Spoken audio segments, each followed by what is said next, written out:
All right, how y'all doing? I'm Jerome Miller. You can call me Twin JD. I'm Jason Miller, which has a better name, Twin MD. I don't like either of the names at all. I think they're kind of lame, but we'll go with it for right now. We're just gonna sit here and have a conversation about medical school, and we'll just ask some questions based on some frequently asked questions that get asked about the path, about the pipeline and the pathway to get there. And since we've got Dr. Miller here. He can tell us a little bit about what it took for him to get there and share his wisdom on some of these questions. So just kind of describe your pathway to med school. Yeah. So, I wanted to be a doctor coming out of high school.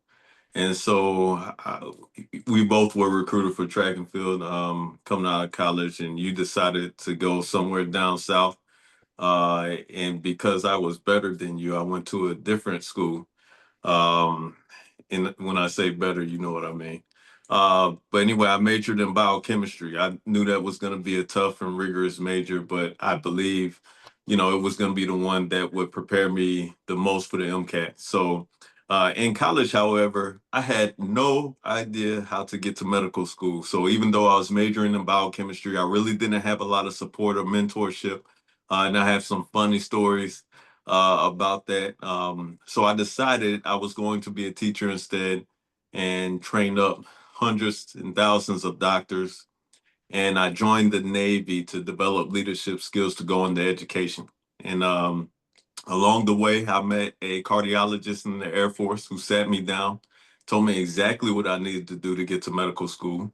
And then I was able to actually go into an advisor's office at a local medical school, and they sat me down, looked through everything, told me what I need to do further.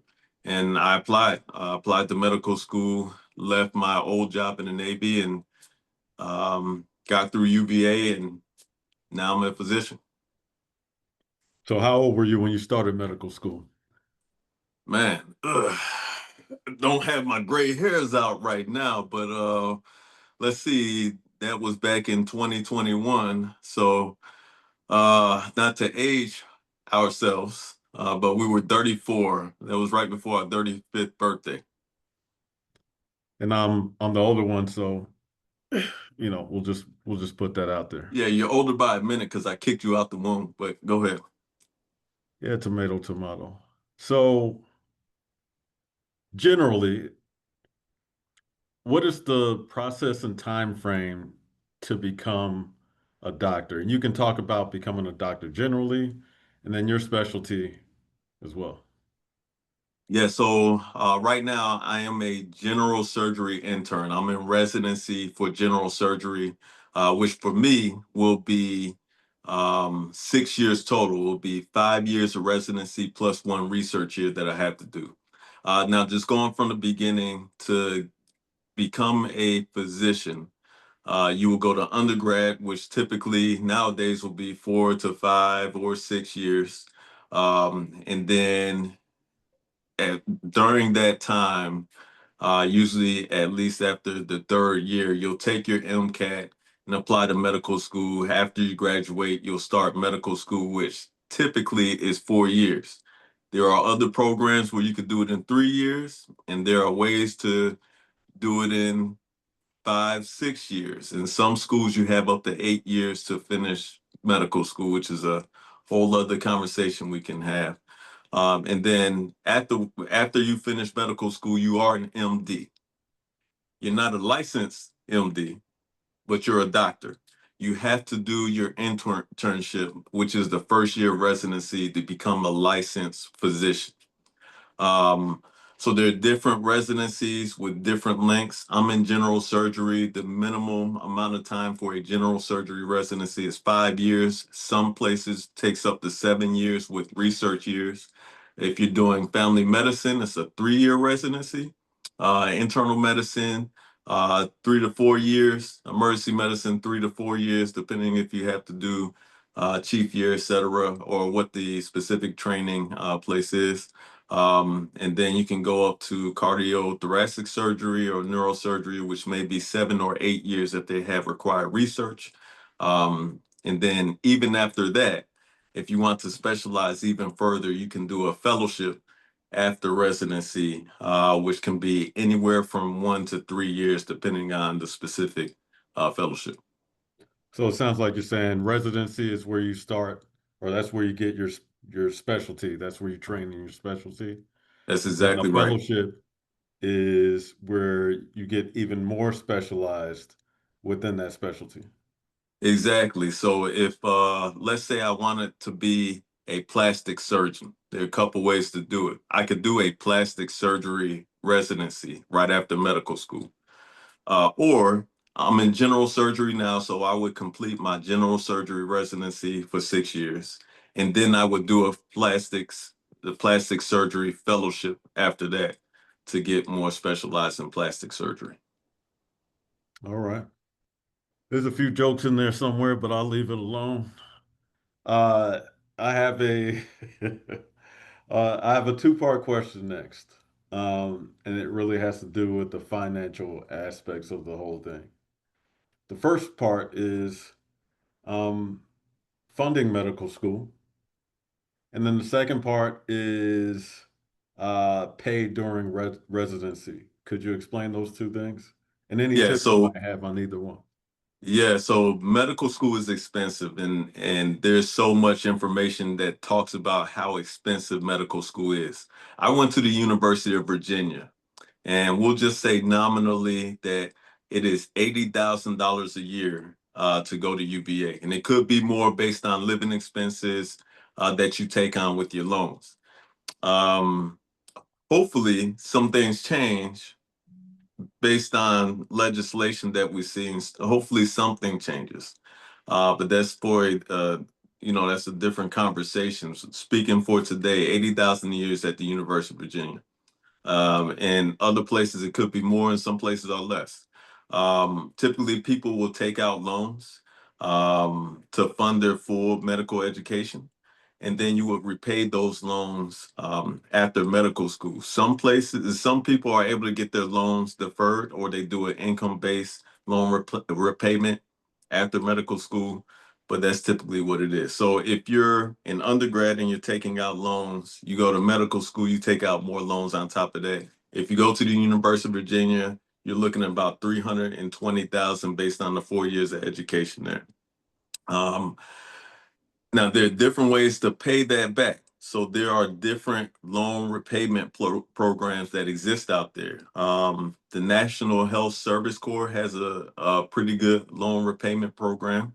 The National Guard has a loan repayment, and pretty much any branch of the military has a loan repayment program if you're not in the military during medical school.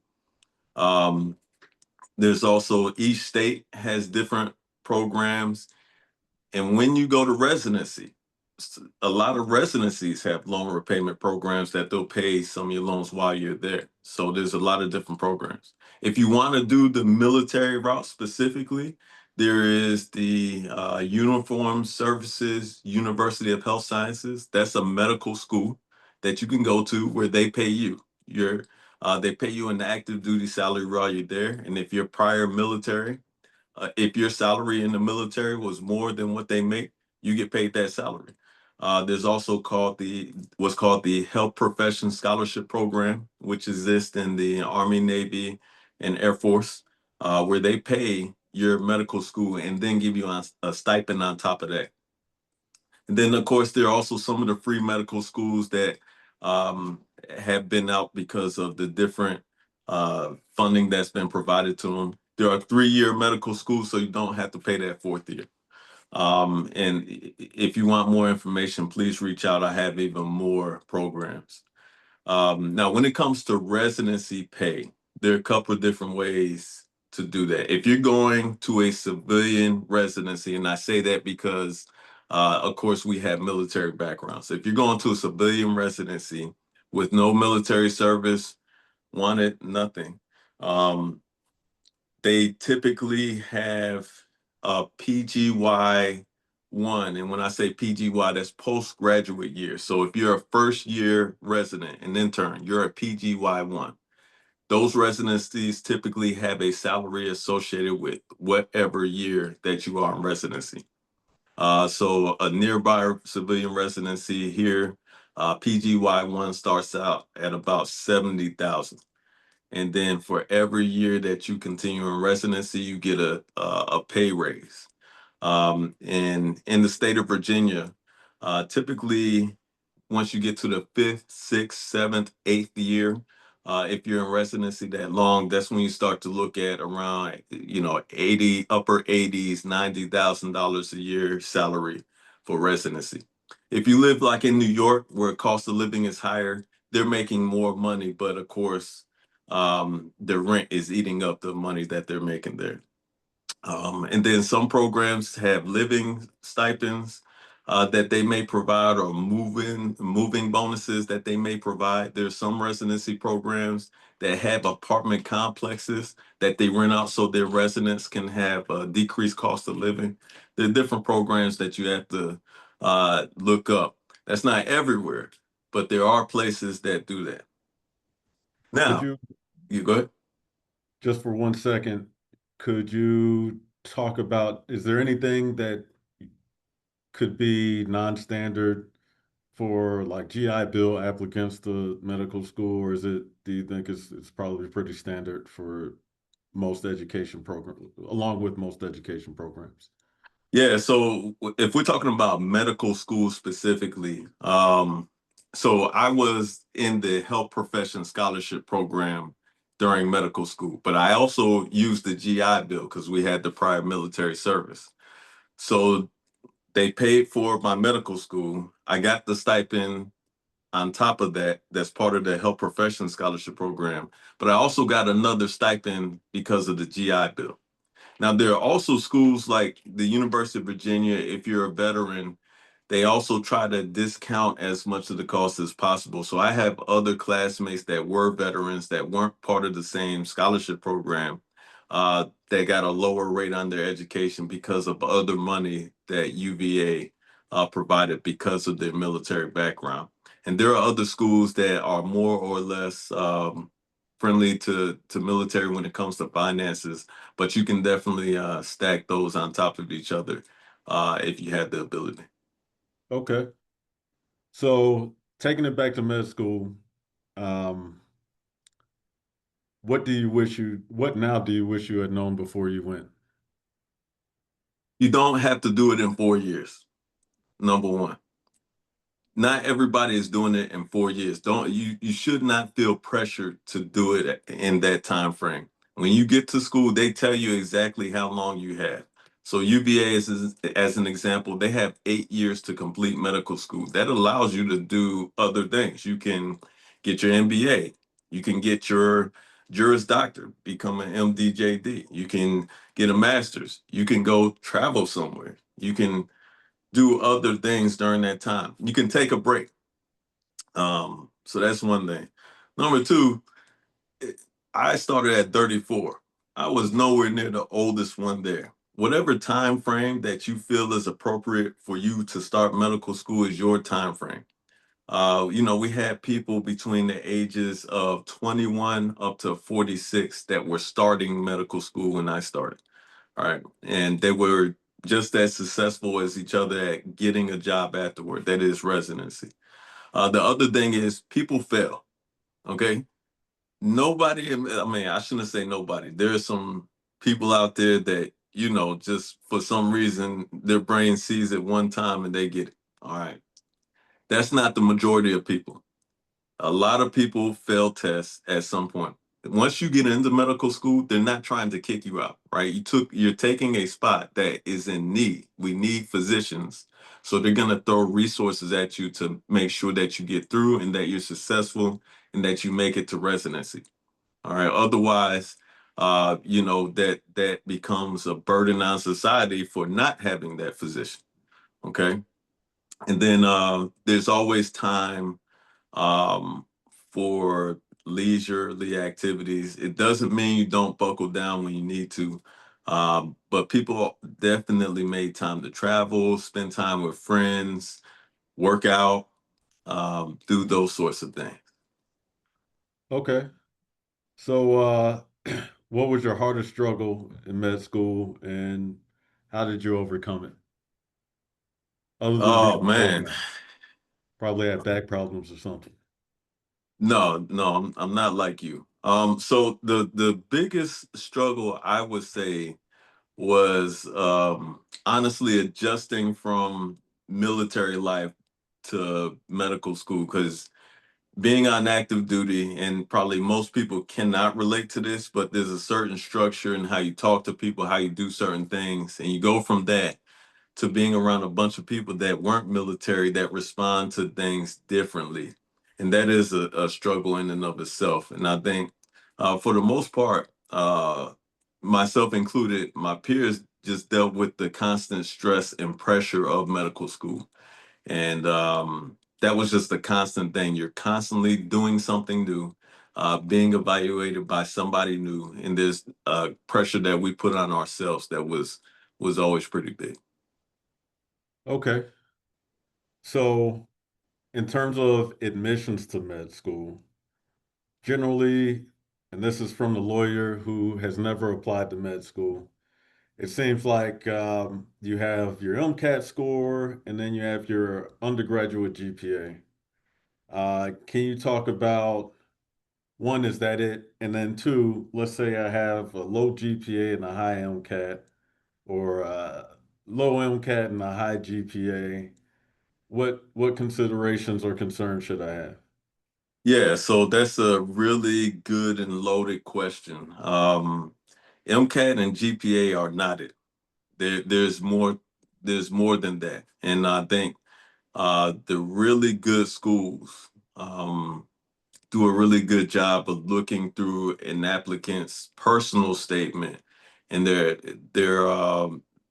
resume and seeing the other stuff there, the leadership, um, just whatever personal struggles that may have led to a lower GPA. The really good schools will see that and take that into account. Um, so, me, and this is open book for anybody that's applying to medical school. My GPA coming out of undergrad back in 2009 when I graduated, uh, was a 3.31 in biochemistry, and I had scored a 509 MCAT. I did not do a post-baccalaureate. I didn't get a master's, didn't take any classes, which the folks that are applying, you understand what I mean when I say that. So I didn't do anything to bring up my GPA, and I didn't do anything to refresh myself on certain classes. A 509 MCAT is above average by about 4 points. But if you look at the average for the University of Virginia, I was not at the average. If you look at the GPA average, I was not there. However, I had military service, which is viewed very highly nationally, but also at the University of Virginia that has a high military population, and we had a lot of veterans in the class. Um, so that was one thing they took into account. In addition to the scholarship we created, they saw a lot of leadership activity from me and a lot of community service, which UVA particularly in particular values. On the actual interview trail, a lot of schools mentioned the stuff from my personal statement um, that was very personal to me, that was unique, such as, I have Justin, my son with special needs. That's a big part of why I'm here now, and that's something I put in my personal statement, and people latched onto that. People even latched on to the background in track and field. I had, one interview where that was a big topic.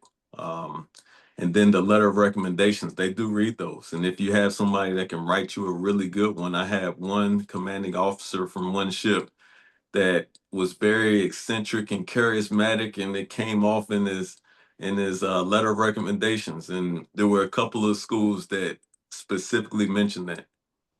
So you definitely can overcome deficiencies in your MCAT and your GPA. There's a lot that you'll read out there on Reddit or different threads about, oh, you have to have a 4.8 GPA, never got a C in your life, and you have to have the highest MCAT ever just to get into the lowest ranked school. No, that's not true. I'm a testament. I got to a pretty good school without that. But also there's other ways to strategize and how you apply. So there are schools that look for specifically students that they've seen some, different academic challenges with because of life. And, um, places, especially places like Meharry, Morehouse, Charles Drew, right? If you grew up in the suburbs of wherever, went to the best high school, got a 4.0, scored the highest MCAT score, if you apply to some of those schools, they're probably not going to accept you because you're not the student that they're looking for. You would still get a great education there, but some of these schools are targeting people that have had challenges they've had to overcome in life that might have led to some of those lower scores. Also, you know, MDs aren't the only physicians that exist in the United States. Most people are familiar with DOs. But if you look, there is a difference that you see with the applicant to an MD versus DO school on average.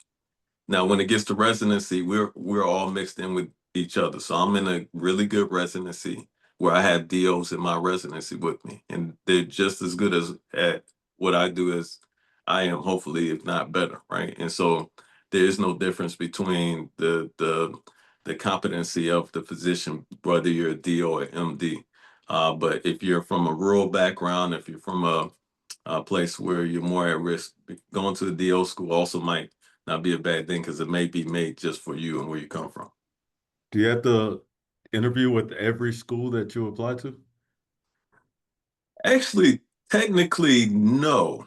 And I say technically because they have, and this may be dated, but they have different interview type platforms. Whereas, there's one platform where you record yourself answering prompts and you never get interviewed by a real person at some of these schools. Um, there was one school I applied to, there was no interview at all. I got in. I don't know how. They don't know who I am except for what's on paper. Didn't interview at all. That was just one school though, and I won't say the school out loud. Um, and then for the most part, yeah, you get interviewed. We applied during COVID, so of course, even for you at law school, I imagine for me, most of the interviews were virtual. I think that a lot of schools have tried to keep that um, because it opens up the amount and type of applicant that they can have interviewing at the school. Yeah, I didn't do any interviews for law school. Right. I didn't do any. Yeah, I got into Man, a you lot know of how many. schools. There was one school that I had to record a virtual interview, and yeah, that was it. I got waitlisted there though. So I guess, my virtual interview skills weren't up to par back then. So, Yeah, so but people don't like talking to you, but I guess on paper you're all right.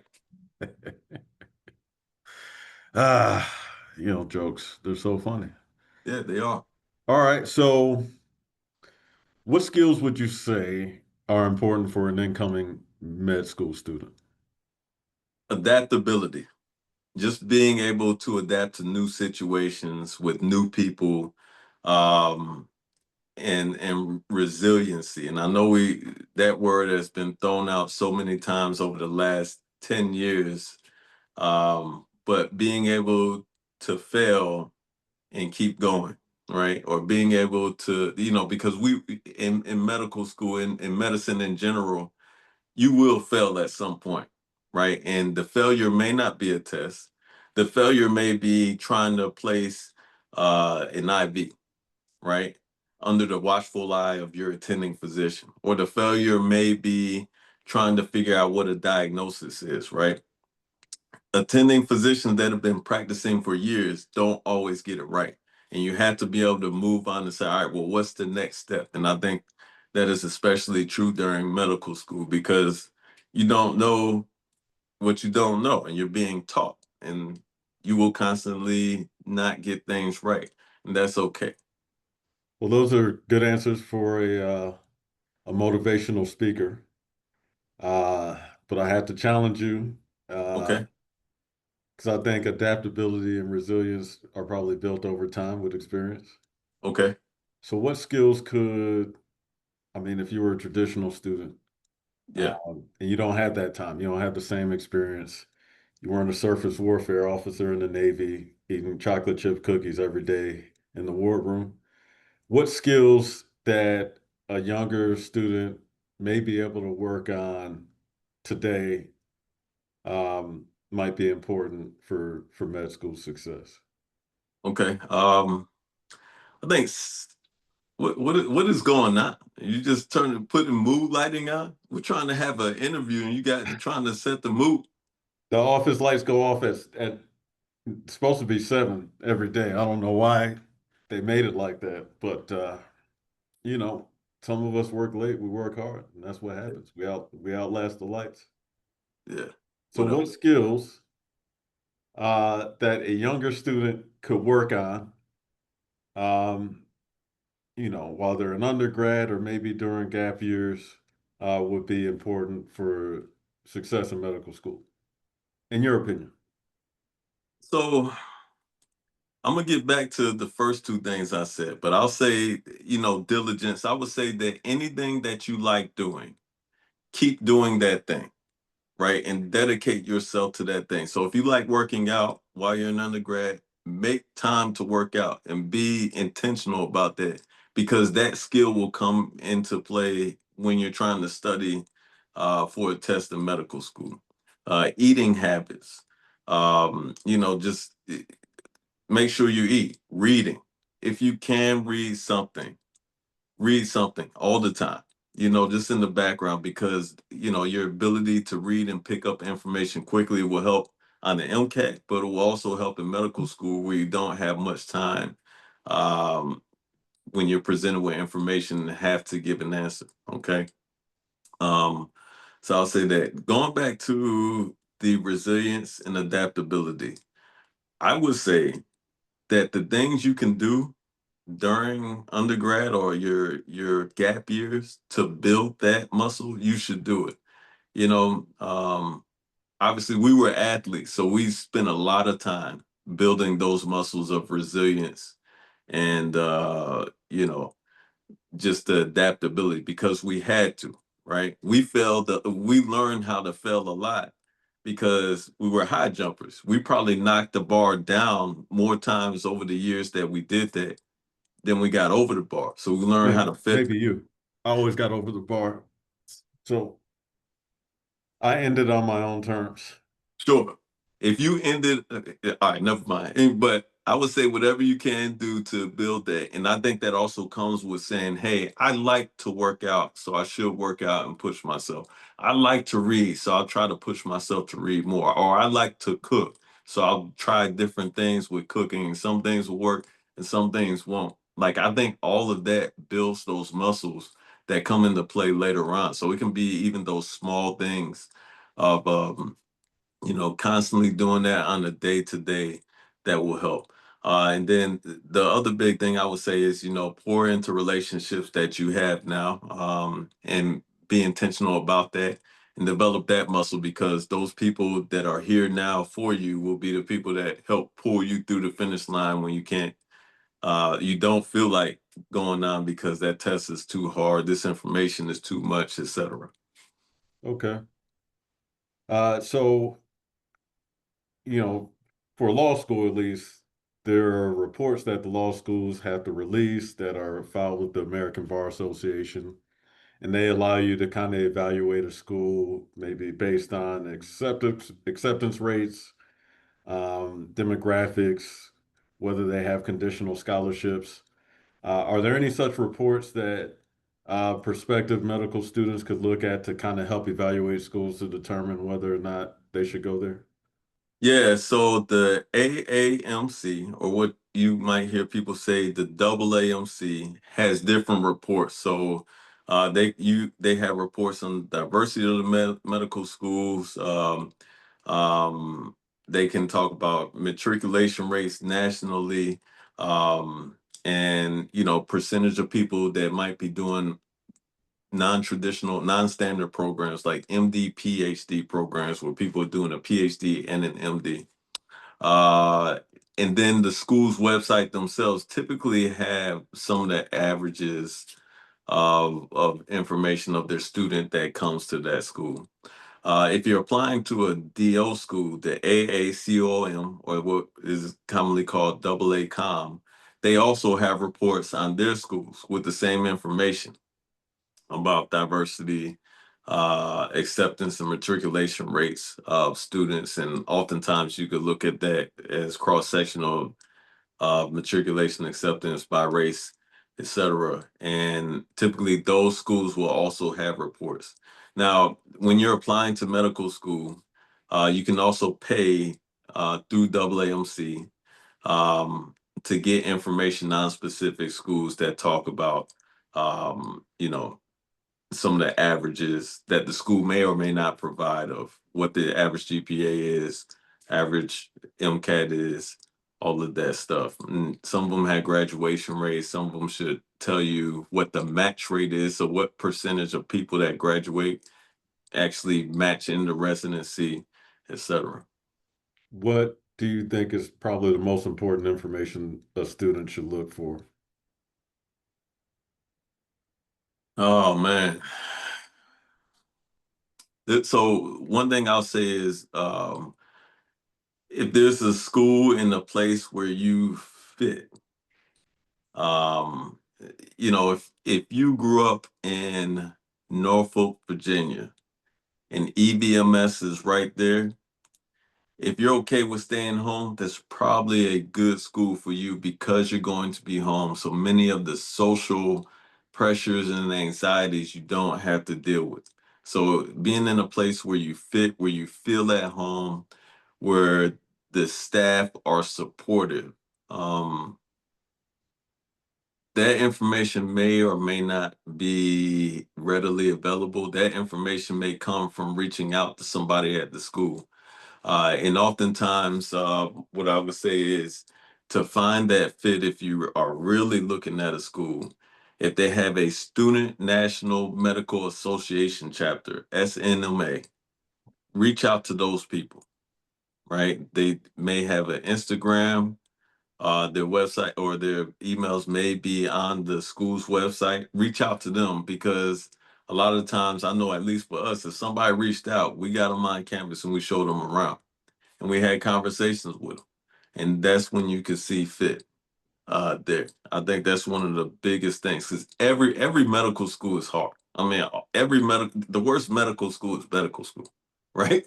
It doesn't matter. You're gonna be feet is gonna be to the fire, whatever.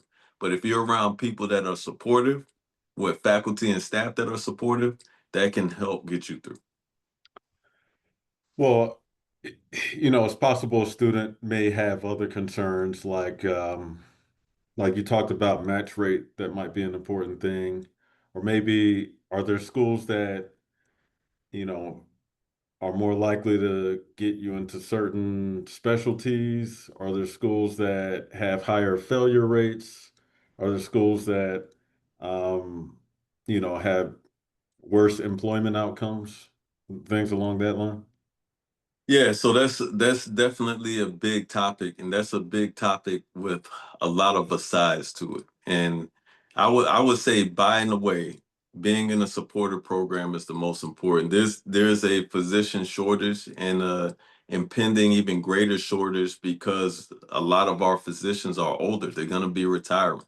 I know there's proposed legislation to increase the amount of residency spots, but we don't have enough residency spots for the amount of med schools graduating. So yeah, there is a factor of, hey, what medical school did you go to? What were your board exam scores during medical school and how that plays? Um, so if you go on school's website, they typically publish their match rate. And every year you should be able to search by every year to see who matched where, right? And you know, there are some nuances to looking that up. Um, that are probably bigger conversations than this. But for the most part, even if you go to a school with a lower match rate and you don't match, you can still reapply for the match, right? Even before that, you can do what's called SOAP, right? Or they don't call it SOAP anymore. I forgot what they call it. So if you don't match the first round, you reapply again that same year, like within the week, for open spots that are still out there, right? So you can do that. You can apply the next year. You can take a break, do something else, and then come back and apply. Um, so there are different ways that people overcome that. Even for people that match into certain things, I'm in general surgery right now. There are a lot of people that match the general surgery that leave general surgery residency and go to a different residency, and that leaves an open spot. Or there are people that match into billets that don't show up. Or we had, there's so many nuances. I would say by and large, if you're applying specifically for an MD program, especially, and you have a good chance of getting into an MD program, if you can complete that with decent board scores, that's your step one and step two scores. Step one is pass fail, but your step two score. Then at some point there's a good chance you can match somewhere. And there's different ways to strategize about that. Could you give a brief description of what you mean by step one, step two boards? Yeah. Is that something that people who are applying for med school would just know, or is that uh, something you pick up in med school? Well, I didn't know about it until I got to med school. So, I don't know. I'm sure most people that applied to med school knew about it. I'm not that smart, so I had no idea. But so you take the SAT or the ACT to get to undergrad. You take the MCAT to get to medical school. While you're in medical school, you have step one and step two. These are USMLE, or the United States Medical Licensing Exam, step one and step two. There is also a step three that you do during residency. But step one, you typically traditionally take it after your first half of medical school. That's like the basic sciences, the biochemistry, statistics, etc. And then after the first half, that's you start going into the hospital, you do your rotations with different specialties. And then about a year or so into that, you take step two. You have to take step two before you apply for residency. And that's more based off clinical stuff. So, hey, this guy shows up with, instead of saying, hey, what bacteria is this? Like step one. Step two might have it, but step two might say, hey, this guy's stomach hurts. What do you want to do next? Just as an example. Like a practical application type. Exactly. And those Yeah. scores are what matter for matching into residency. Yeah. Passing step one. Step two, the score is, and there are charts out there that show the averages of step two scores for per each specialty. Depending on the school you go to, your GPA might matter. University of Virginia was pass fail for me the first half, and we got grades the second half. Now they moved to pass fail for the whole thing. Some schools are graded the whole way through. Some schools do mixes of everything, so but that can come into play. And then there's other things such as awards that you get during medical school, the research that you're involved with, which by the way, I did zero research and I still matched into general surgery. So there are a lot of different things where you know, if even if you don't have it applying to medical school, when you're in medical school, you have the opportunity to build up to make sure that you match. Okay.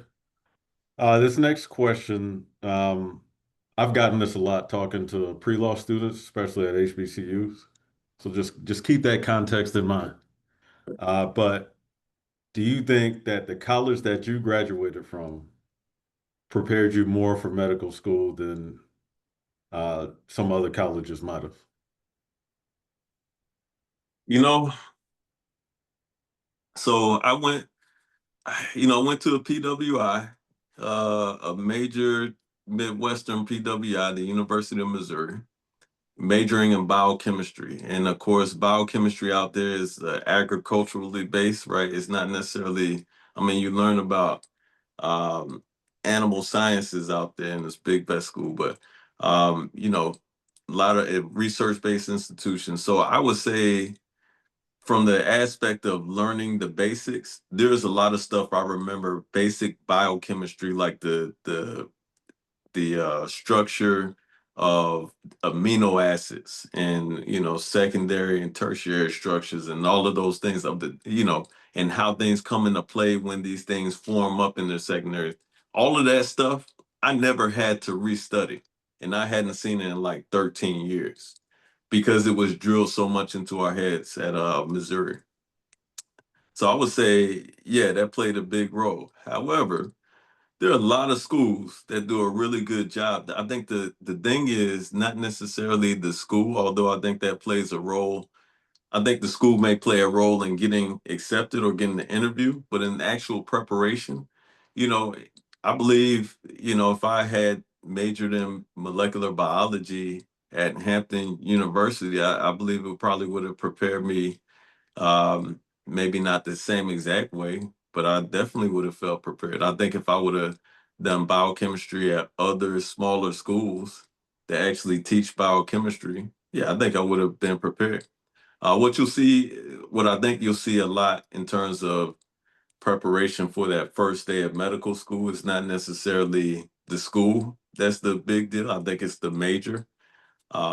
University of Virginia, you didn't have to have a certain major to get to medical school. So they didn't have the same type of prereq requirements that other schools do. So we have people that were music majors that may not have taken a biochemistry course except for when they studied for the MCAT. So when we got to the first day and we're doing biochemistry, I'm good to go. The music, psychology, or whatever major, they may not be.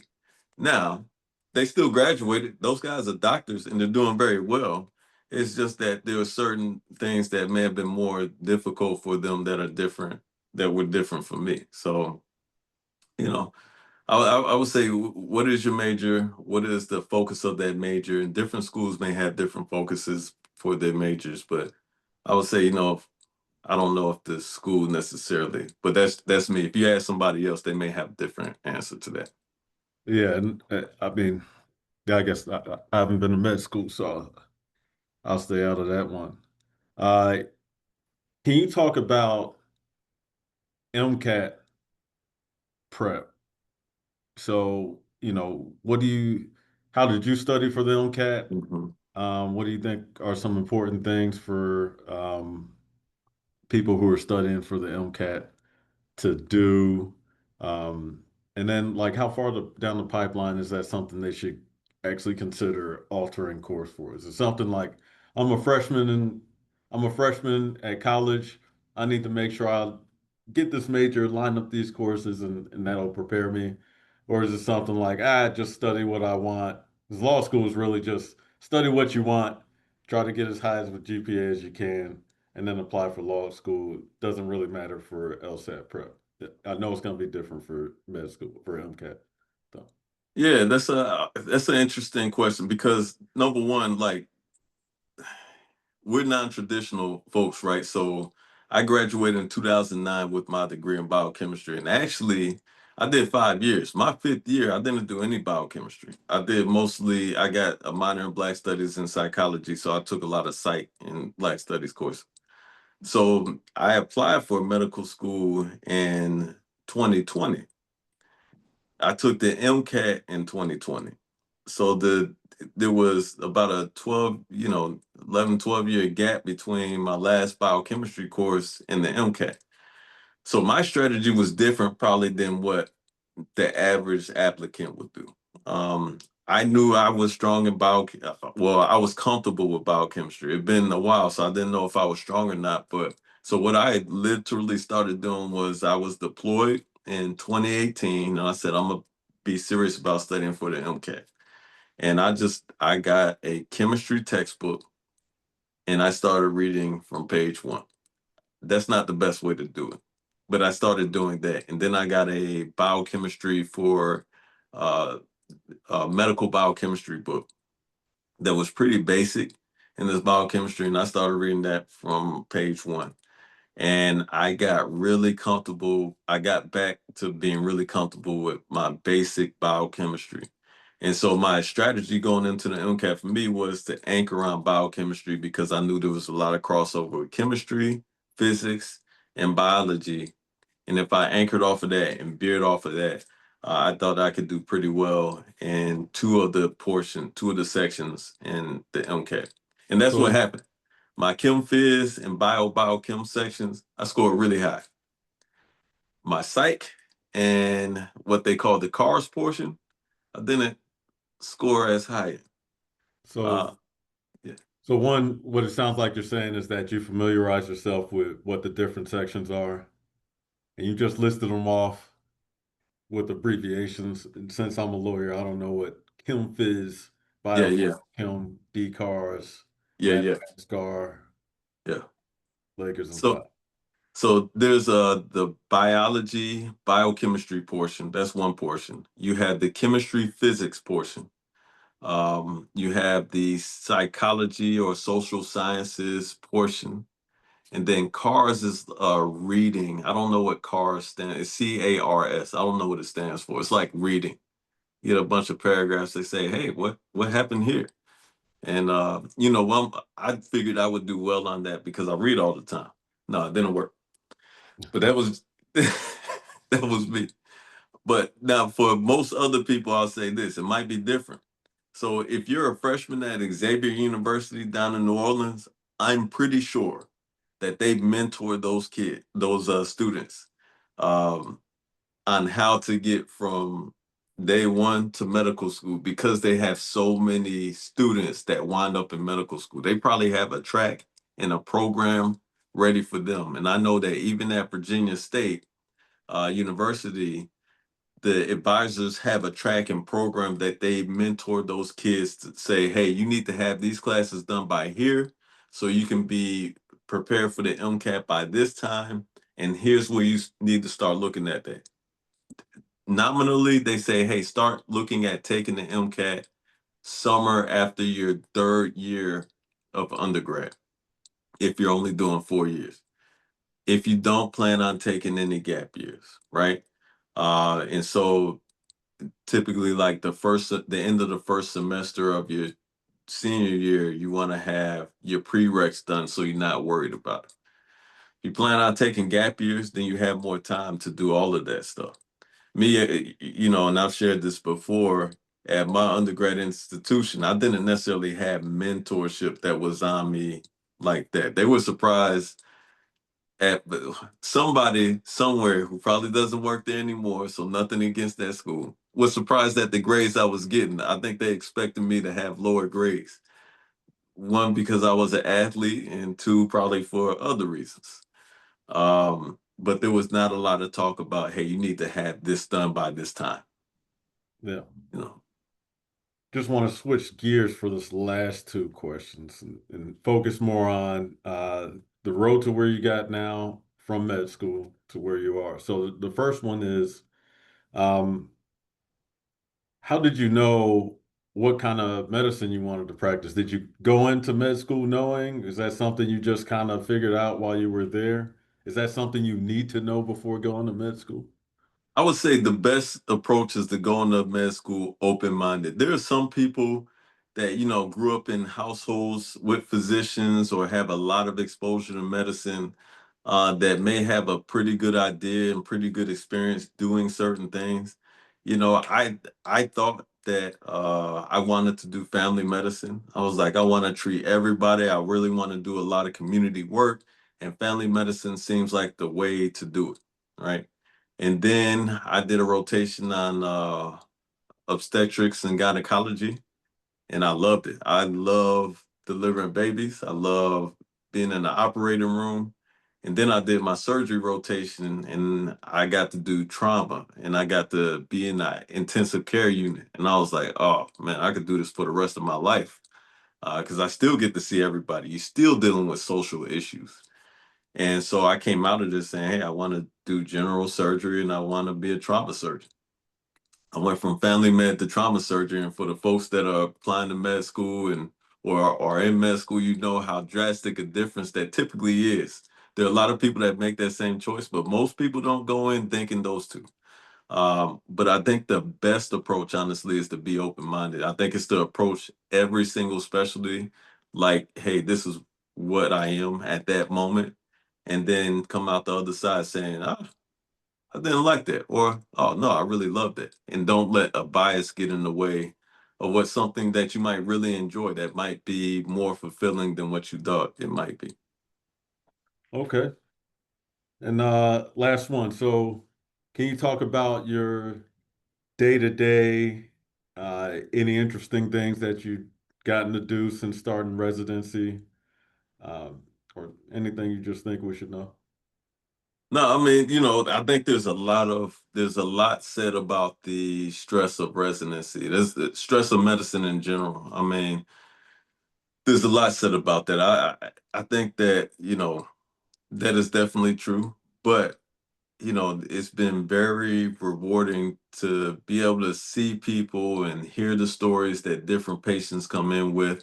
You know, I've been able to get into the operating room a lot, and you know, you see this person that comes there with a problem that you were able to help identify and you were able to help fix the problem, and then see them afterward. And people express a lot of gratitude for that because their life is different. Their life has changed. They might have come to you with some chronic pain that was debilitating, and now that pain is gone, and you were a part of that. You know, there's I don't know what it is else that I could do where you get that feeling on like a daily basis. So that's been really good. I'm really looking forward to some of the rotations I have coming up. I'll be at one of the busiest trauma centers in March. And so I think that's probably the one I'm really looking forward to. But no, it's been pretty good. Well, don't want to take up too much of your time, but thanks for answering the questions. Hopefully, there aren't any like really popular questions that I haven't gotten to. But yeah, I'm sure there'll be plenty of opportunities for us to discuss this in the future. And yeah, we'll just conclude it on that. All right, man.